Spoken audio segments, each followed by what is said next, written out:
여러분들은 계속해서 좀 기도해 주시고요. 교육은 너무너무 중요합니다. 지난주에도 제가 말씀을 드렸던 것처럼 일본의 지금 다음 세대들은 독도가 자기 땅이라고 알고 있어요. 왜 그렇다고요?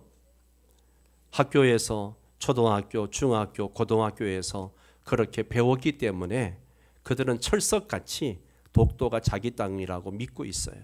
예. 교육이 그래서 무서운 겁니다. 예. 지금 우리 아이들이 그런 교육을 받고 있다는 거 안타깝게 생각하시고 여러분이 가정에서 잘 가르치시기를 바랍니다.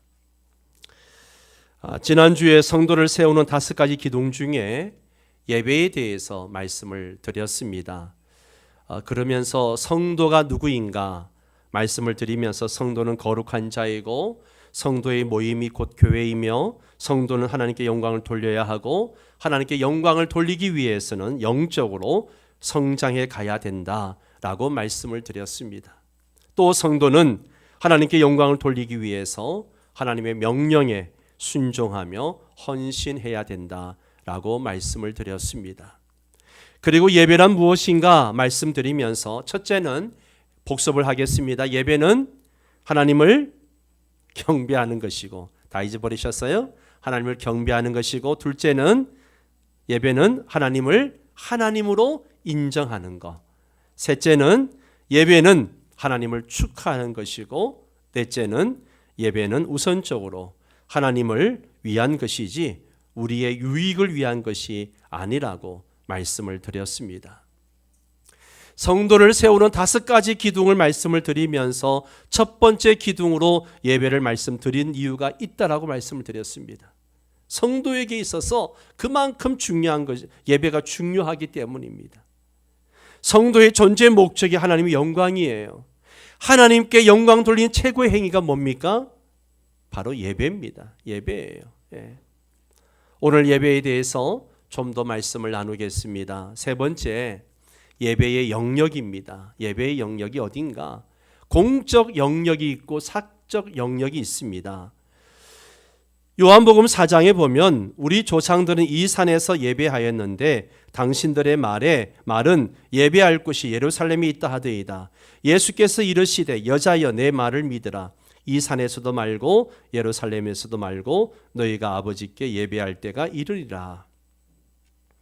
사마리아 사람들은 예루살렘 성전과 맞서기 위해서 그리심산에 자기들 성전을 만들었어요. 그래서 유대 사람들은 예루살렘에서 예배를 드렸고 이스라엘 사람들, 사마리아 사람들은 이제 그리심산에서 하나님을 예배를 했습니다. 그러면서 어디서 예배 드리는 것이 참된 예배냐? 이 논쟁이 끊임없이 이스라엘 안에 있었습니다. 예수님은 사마리아 여인에게 그리심산에서도 말고 예루살렘에서도 예배 드리지 말라고 하십니다. 어떤 장소가 중요한 것이 아니라는 거예요. 왜냐하면 모든 신자가 살아있는 성전이고 또 살아있는 제사장이기 때문에 그렇습니다. 하나님은 결코 성막이나 성전에 제한되거나 한정되는 분이 아닙니다. 따라서 예배 영역은 제한되지 않는다는 거예요. 그래서 공적 영역이 있고 사적 영역이 있다는 거죠. 그래서 예배는 공적 예배가 있습니다. 공적 예배가 있어요. 공적 예배가 무엇인가? 첫째는 구원받은 성도가 함께 모여 하나님을 예배하는 이 가시적으로 살아있는 이 모임, 이게 바로 공적 예배입니다.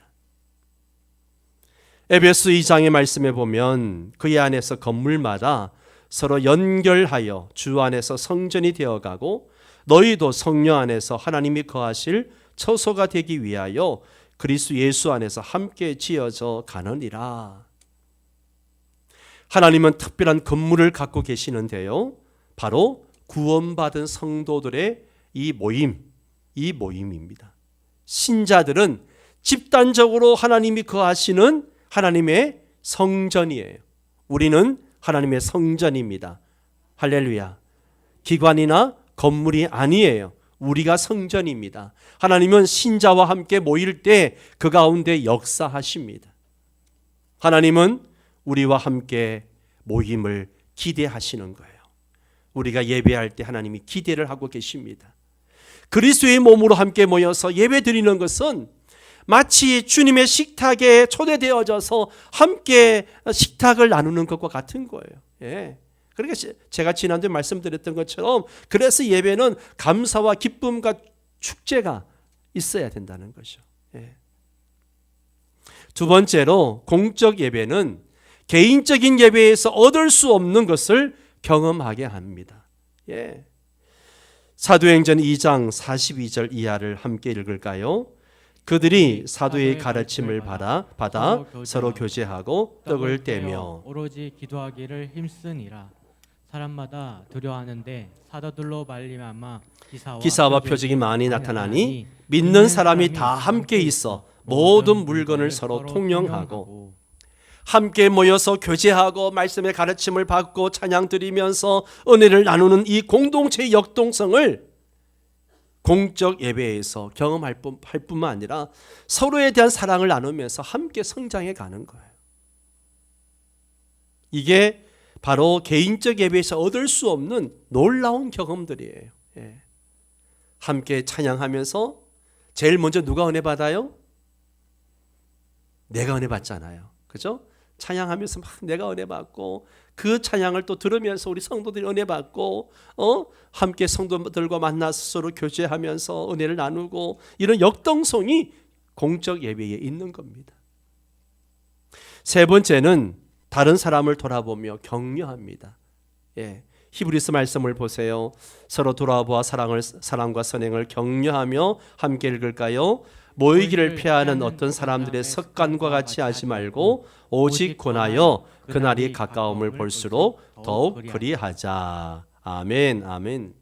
하나님은 예배를 사용하셔서 우리로 하여금 다른 사람들을 돌아보게 하셨습니다. 우리 자신만을 위한 예배가 아니라는 거예요. 예. 여러분, 내 자신만을 위한 예배는 너무 이기적인 예배예요. 예. 그래서 우리는 하나님을 예배하러 모일 때마다 다른 사람들을 돌아봐야 됩니다. 나만 예배드리고 나만 은혜 받고 예배 끝나기가 무섭게 그냥 송살같이 그냥 나가는 것이 아니에요.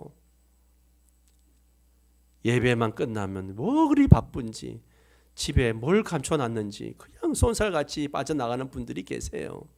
그런 예배는 이기적인 예배입니다. 예. 예배를 드리고 난 다음에 연약한 자들이 없는지 도움이 필요한 사람들이 없는지 내가 신방해야 될 사람이 없는지 돌아보면서 사랑과 선행을 베풀어야 합니다. 그리고 오늘 나오지 못한 사람이 있다면 찾아가서 권면하고 위로해드리고 그렇게 할 수 있어야 됩니다. 이런 일을 꼭 교역자들이나 구역장들만 하라는 법이 없잖아요. 우리 모두가 함께 그 일을 해야죠. 서로 돌아봐야 됩니다. 이게 공적 예배에서 얻어지는 그런 유익이라는 것이죠. 예. 두 번째, 개인적 예배입니다. 개인적 예배. 개인적 예배가 무엇인가? 첫째는 모든 성도는 성령에 거하시는 거룩한 하나님의 성전입니다. 아멘입니까? 우리는 하나님의 성전이에요. 고린전서 6장 말씀을 보세요. 함께 읽습니다. 너희 몸은 너희가 하나님께로부터 받은 바 너희 가운데 계신 성령의 전인 줄을 알지 못하느냐. 너희는 너희 자신의 것이 아니라 값으로 산 것이 되었으니 그런즉 너희 몸으로 하나님께 영광을 돌리라. 아멘, 아멘. 성도 안에 누가 거하십니까? 성령님이 거하십니다. 성령님이 거하시니까 우리 몸을 뭐라 그래요? 성전이라고 이야기합니다. 우리 몸이 성전이에요. 그렇기 때문에 값으로 산 것이 되었으니 그런즉 너희 몸으로 뭐하라? 하나님께 영광을 돌리라는 거예요. 예. 그렇기 때문에 성도는 어디에서든지 예배 드릴 수 있습니다. 그리고 그 예배를 하나님이 받으십니다. 성도의 거룩한 삶이 곧 거룩한 예배가 되기 때문입니다. 가정에서, 직장에서 혹은 뭐 내가 여행 중에 있을 때에도 개인적으로 예배 드릴 수 있어요. 예. 우리의 모든 삶이 예배인 것이죠. 요한복음 4장에서 예수님이 사마리아 여인에게 예루살렘에서만 예배가 드려지는 것이 아니라고 말씀하셨잖아요. 예배는 장소의 문제가 아니라는 거예요. 장소를 뛰어넘어서 영과 진리로 드리는 것이 참 예배임을 가르쳐 주셨습니다. 두 번째, 성도는 매일의 삶 속에서 시간과 장소에 제한받지 않고 삶의 예배를 드립니다. 여러분, 성도의 매일의 삶이 뭐예요? 예배인 거예요. 예배입니다. 해 돋는 데에서부터 해 지는 데까지 여호와 이름이 찬양을 받으시리로다. 해 돋는 데서부터 해 지는 데까지 모든 삶이 예배인 것이죠. 매일 주님을 사모하면서 주님에 대한 찬양이 이어져야 됩니다. 이렇게 성경을 펴놓고 찬송하고 기도하는 것만 예배가 아니라는 거예요.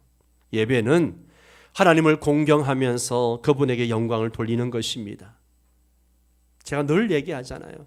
집에서 설거지하면서 청소하는 것도 예배고, 직장에 나가서 근무하는 것도 예배고, 거래처 사람을 만나는 것도 예배고, 모임에 가서 만나는 것도 예배고, 모든 것이 예배라고 말씀드리잖아요. 물 한 컵을 마시면서 또 몇 끼 식사를 하면서도 이 공급자가 되신 하나님께 감사하고 찬양하고, 매일 옷을 입으면서 이 옷 재료를 주신 하나님 앞에 감사하고, 매일 눈을 뜰 때마다 호흡하게 하신 하나님을 찬양하는 것, 이게 전부 다 예배인 것이죠. 이게 전부 예배입니다. 예배는 우리가 어디에 있느냐 이 문제가 아니라 우리가 누구냐 하는 정체성의 문제예요. 예배는 정체성을, 나의 정체성을 드러낼 수 있는 좋은 기회입니다. 내가 누구인가? 하나님의 자녀는 장소와 시간의 제한을 받지 않고 언제 어디에서든지 예배 드릴 수 있습니다. 일주일에 한두 번 드리는 공적 예배로 개인의 삶의 예배를 대체하려고 해서는 절대 안 됩니다. 그리스도인은 삶이 곧 예배라는 사실을 결코 잊어서는 안 됩니다. 네 번째로 예배의 요소에 대해서 한번 생각해 보겠습니다. 첫 번째, 예배의 요소는 사랑하는 마음이에요. 최선을 다해서 하나님을 사랑하는 마음이 있어야 됩니다. 마태복음 22장 말씀을 보세요. 같이 읽습니다. 예수께서 이르시되 네 마음을 다하고 목숨을 다하고 뜻을 다하여 주 너희 하나님을 사랑하라 하셨으니 이것이 크고 첫째 되는 계명이요. 주님은 목숨을 다하고 뜻을 다하여 하나님을 사랑하라 말씀하셨습니다. 사랑하라. 예. 인간의 마지막 보루는 뭐예요? 목숨이에요. 목숨이 다하기까지 사랑하는 것, 이것은 가장 중요한 것을 의미하잖아요. 예. 가장 중요한 것을 위해 할 수 있는 것을 하라는 거예요. 그게 뭐예요? 하나님을 예배하는 거죠. 예. 예배는 우리의 존재의 목적이라고 말씀드렸어요. 예. 두 번째는 신뢰하는 마음이 있어야 됩니다. 하나님을 온전히 신뢰하는 마음이 있어야 돼요. 잠언 3장 5절 이하를 보세요. 너는 마음을 다하여 여호와를 어떻게 하라? 신뢰하고 네 명철을 의지하지 말라. 너는 범사의 그를 인정하라. 그리하면 네 길을 지도하시리라. 스스로 지혜롭게 여기지 말지어다. 여호와를 경외하며 악을 떠날지어다. 이것이 네 몸에 양약이 되어 네 골수를 윤택하게 하리라. 이사야 12장 2절 말씀도 보세요. 같이 읽을까요? 보라, 하나님은 나의 구원이시라. 내가 신뢰하고 두려움이 없으리니 주 여호와는 나의 힘이시며 나의 노래이시며 나의 구원이심이라. 아멘, 아멘. 미국의 유명한 리 워렌 목사님이 이런 말을 했습니다. 하나님을 신뢰한다는 것은 하나님이 우리 삶에 가장 좋은 것이 무엇인지 아신다는 믿음을 갖는 것을 의미한다. 예, 그래요. 하나님이 우리 삶에 가장 좋은 것이 무엇인지 믿는 것, 이게 바로 하나님을 신뢰하는 거예요. 여러분, 믿음에서 가장 중요한 요소가 뭘까요? 바로 내가 믿는 대상이에요. 대상. 예. 믿음이 있다 하는 자가 믿음의 대상을 신뢰하지 않는다면 그건 믿음이 아니죠. 남편이 아내를 믿고 아내가 남편을 믿어요. 믿음의 대상이 그렇습니다. 그런데 내가 남편을 믿습니다, 내가 아내를 믿습니다 라고 이야기하면서도 남편을 신뢰하지 않아요. 아내를 신뢰하지 않아요. 그게 믿음인가요? 그 믿음이 아니죠. 그 믿음이 아니에요. 신자는 왜 하나님에 대한 믿음을 갖게 됩니까? 근본적으로는 모든 것이 하나님의 은혜로부터 시작되었기 때문입니다. 그 은혜가 하나님에 대한 믿음을 갖게 하는 거죠. 은혜에 기초한 그 믿음을 신자로 하여금 하나님이 어떤 분이신지를 깨닫고 경험하도록 합니다. 그리고 그 믿음을 지속적으로 하나님을 신뢰하며 삶을 살도록 신자의 삶을 이끌어가는 거죠. 그 믿음이 하나님을 지속적으로 신뢰하기에 하나님을 예배하는 것이고, 하나님을 예배한다는 것은 하나님을 끝까지 신뢰한다는 것의 진정한 고백이 되는 것입니다. 우리가 이렇게 예배할 때 하나님을 신뢰합니다 라는 고백이 되는 거죠. 사랑하는 성도 여러분, 하나님을 신뢰하십니까? 신실하신 하나님이 나의 삶을 책임져 주시고 이끌어 가시는 것을 믿습니까? 오늘도 우리가 드리는 이 예배를 받으시는 것을 믿습니까? 항상 하나님을 신뢰하는 마음으로 예배할 수 있게 되기를 바랍니다. 세 번째 요소는 마음을 다해서 하나님에게 순종하는 마음이 있어야 돼요. 순종하는 마음. 첫 번째는 뭐예요? 뭐라 그랬어요? 첫 번째는 사랑하는 마음이 있어야 되고, 두 번째는 신뢰하는 마음이 있어야 됩니다. 세 번째는 순종하는 마음이 있어야 돼요. 사무엘상 15장 말씀을 보세요. 사무엘이 이르되 여호와께서 번제와 다른 제사를 그의 목소리를 청종하는 것을 좋아하심과 같이 좋아하시겠나이까. 순종이 제사보다 낫고 듣는 것이 순양의 기름보다 나으니. 하나님은 어떤 예배보다도 어떤 헌물보다도 뭘 기뻐하세요? 순종을 기뻐하십니다. 순종의 과정과 결과는 예배와 헌물로 나타나는 것입니다. 하나님은 하나님의 말씀에 온전히 순종하는 자를 귀하게 여기시고 복을 주십니다. 순종은 온전한 순종이어야 해요. 온전한 순종. 선별적으로 부분적으로 하는 순종은 순종이 아니죠. 순종이 하나님 중심적인 반응이어야지 인간 중심의 선택이 되어서는 안 된다라고 하는 것입니다. 하나님은 이러한 순종을 기뻐하지 않으세요. 본회퍼는 수백 번의 설교보다 한 번의 순종이 낫다, 그렇게 이야기했습니다. 성도 여러분, 순종하는 마음으로 예배할 수 있기를 바랍니다. 네 번째로 감사드리는 마음이 있어야 돼요. 하나님을 찬양하고 감사드리는 마음이 있어야 됩니다. 시편 69편 말씀을 보세요. 내가 노래로 하나님의 이름을 찬송하며 감사함으로 하나님을 위대하시다 하리니 이것이 소 곧 뿔과 굽이 있는 황소를 드림보다 여호와를 더 기쁘시게 함이 될 것임이라. 여러분, 뿔이 있는 황소 한 4,500만 원 하잖아요. 지금 우리 시가로 따져도 4,500만 원 더 하는 6,700만 원 정도 하구나. 그 황소를 드리는 것보다 뭐가 더 중요하다고요? 감사하는 마음. 감사하는 마음. 찬송하며 감사함은 그 어떤 제물을 드림보다 하나님을 기쁘시게 드리는 예배 행위가 된다는 것입니다. 여러분, 예배할 때마다 감사가 넘쳐나기를 바랍니다. 일부 예배 때 이제 늘 건강 때문에 늘 걱정하고 기도하는 우리 성도가 있습니다. 그래서 지난주부터 제가 매주 와서 예배 드리고 기도 받으시라고 그렇게 하면서 오늘은 그런 이야기 했어요. 성도님, 지금 감사할 수 없는 상황이지만 감사해 보세요. 감사에는 능력이 있습니다. 비록 지금은 후유증 때문에 마비가 오고 불편하고 너무 힘들지만 매일매일 감사해 보세요. 하나님의 역사가 있을 것입니다. 제가 그런 얘기를 했어요. 여러분, 최고의 예배는 감사하는 마음입니다. 마지막으로 예배의 실제에 대해서 함께 말씀을 좀 나누도록 하겠습니다. 자, 오늘 본문 4장 24절 말씀 한번 같이 읽을까요? 시작.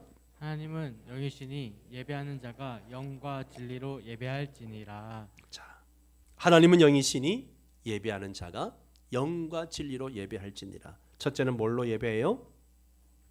영으로 예배해라. 지난번 한번 이 본문까지 말씀을 드릴 때도 말씀드린 적이 있어요. 여기서 영은 뭐라 그랬어요? 성령이 아닙니다. 성령님이 아니고 우리 영을 말하는 거예요. 우리 영을 말하는 것으로서 내적 인격으로 마음과 영혼을 다해서 드리는 예배를 얘기하는 거예요. 영으로 예배한다는 것은요, 깊은 감정의 표현을 얘기하는 거예요. 예. 우리의 존재의 가장 깊은 곳에서부터 하나님을 예배하는 거죠. 예. 하나님을 예배할 때 우리 중심을 들어야 됩니다. 아주 마음 깊은 곳에서 하나님을 깊이 사랑하는 마음을 끌어올려서 최선의 예배를 드리는 거예요. 예. 그냥 몸뚱아리만 앉아 있는 게 아니고 내 이 마음 깊은 곳에서 이게 올라와야 돼요. 예. 사무엘상 16장 7절 말씀 보세요. 사람은 외모를 보거니와 나 여호와는 뭘 보신다고요? 중심을 보세요. 중심을 보세요.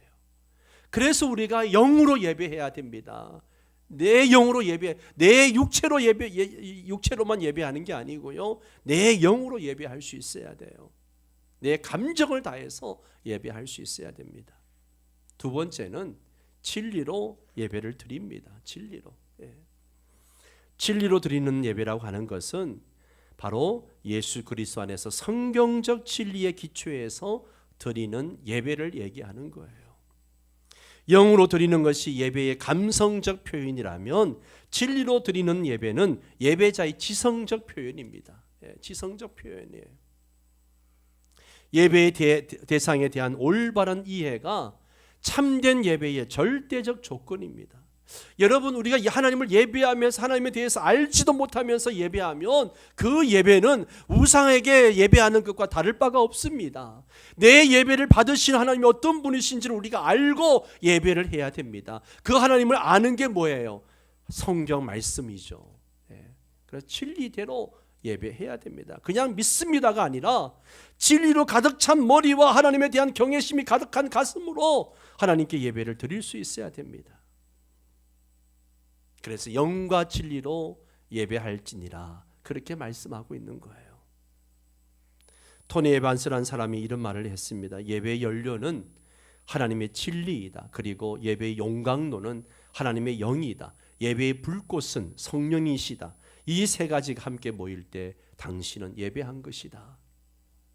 우리 예배 가운데 이 세 가지가 있느냐는 거예요. 진리가 있고 영이 있고 그리고 성령님이 함께 하시는가. 세 번째로 우리 삶을 드립니다. 우리 삶을 드려요. 우리의 삶 자체를 살아있는 거룩한 산제물로 하나님이 온전히 받으실 만한 모습으로 드려야 됩니다. 로마서 12장 1절을 같이 읽을까요? 그러므로 형제들아 내가 하나님의 모든 자비하심으로 너희를 권하노니 너희 몸을 하나님이 기뻐하시는 거룩한 산제물로 드리라. 이는 너희가 드릴 영적 예배니라. 아멘. 하나님의 모든 자비하심으로 너희를 권한다. 그 내용이 뭐예요? 너희 몸을 하나님이 기뻐하시는 거룩한 산제물로 드려라. 이 부분을요, 요즘 새로 나온 메시지 성경이라는 게 있어요. 메시지 성경은 그 성경을 우리 일상생활에 맞게 번역한 유명한 성경 버전 중에 하나인데요. 이렇게 번역되어져 있습니다. 매일의 일상생활, 잠자는 거, 먹는 거, 일하러 가는 것, 그리고 걸어 다니는 것 모두를 하나님께 제물로 드려라. 네. 삶 그 자체가 예배입니다. 삶이 예배로서 하나님께 드려지지 않는 채 이렇게 공적 예배에 참석해서 예배당마다만 바른다면 그건 진정한 예배가 될 수 없다는 거예요. 예배는 삶 그 자체입니다. 따라서 우리의 삶을 드리지 못하는 예배는 참된 예배가 아닌 거죠. 이러한 예배를 하나님이 기뻐하지 않으십니다. 예배의 형식은 다 갖추었지만 거룩한 삶의 예배가 생략된 예배, 정말 냄새나는 예배는 하나님이 받지 않으십니다. 삶이 예배가 되어야 된다. 말은 쉽죠. 그러나 굉장히 어렵다는 거 저도 잘 압니다. 그래서 우리가 선뜻 우리 자신을 드리지 못할 때가 참 많이 있잖아요. 그런데 곰곰이 생각해 보세요. 왜 내 자신을 선뜻 드리지 못하는가? 첫째는 불확실함에 대한 두려움 때문에 그렇습니다. 우리 자신을 하나님께 드릴 경우에 어떻게 될까? 어떤 일이 일어날까? 모르기 때문에 드리지 못하는 거예요. 두 번째는 교만 때문입니다. 교만. 예. 자신의 인생에 대한 결정권과 주도권을 포기하고 싶지 않았기 때문에 자신의 인생의 성장 자리를 고집하고 있기 때문에 그렇습니다. 내 인생은 내가 주인이야. 내 선장 자리를 내놓을 수가 없다는 거예요. 세 번째는 혼돈 때문에 그렇습니다. 가치관의 혼돈 속에서 이 세상적인 가치관을 고집하게 되고 그래서 드리는 것보다 받는 것에 더 익숙해져 있고 그것을 선호하기 때문에 그렇습니다. 그러면 어떻게 온전히 드리는 삶을 살 수 있을까요? 우리의 마음 중심을 하나님께 드려야 됩니다. 내 인생의 선장은 내가 아니라 하나님이심을 고백해야 돼요. 내 가정의 주인 내가 아니고 우리 하나님이시고 내 사업장의 주인 내가 아니고 하나님이시고 내 인생의 모든 주인은 내가 아니라 하나님이심을 고백해야 됩니다. 내 계획보다 하나님의 계획이 더 우선되어져야 합니다. 내가 원하는 것보다 하나님이 원하시는 것이 더 우선되어져야 됩니다. 그렇게 될 때 미래에 대한 두려움이 사라지고 하나님의 사랑을 체험하게 될 것입니다. 교만한 마음을 내려놓고 하나님께 항복하면 진정한 행복을 경험하게 될 것입니다. 가치관의 혼돈 속에 무엇을 어떻게 해야 할지 몰라 방황하는 삶을 이제는 우린 정리하고 한 발자국씩 하나님의 인도하심을 신뢰하면서 나아갈 수 있어야 됩니다. 사랑하는 성도 여러분, 성도를 세우는 5가지 기둥 첫 번째가 예배입니다. 예배가 무너지면 모든 게 무너진다라고 계속 얘기하잖아요. 우리 예배를 바로 세워야 됩니다. 그래서 예배를 통한 하나님의 영광이 드러나고 예배를 통한 하나님의 복이 내 인생과 가정에 임할 수 있어야 됩니다. 그래서 우리는 하나님을 온전하게 예배함으로 예배자로 승리하는 성도 여러분 되시기를 바랍니다. 다 함께 일어나셔서 함께 찬양하겠습니다.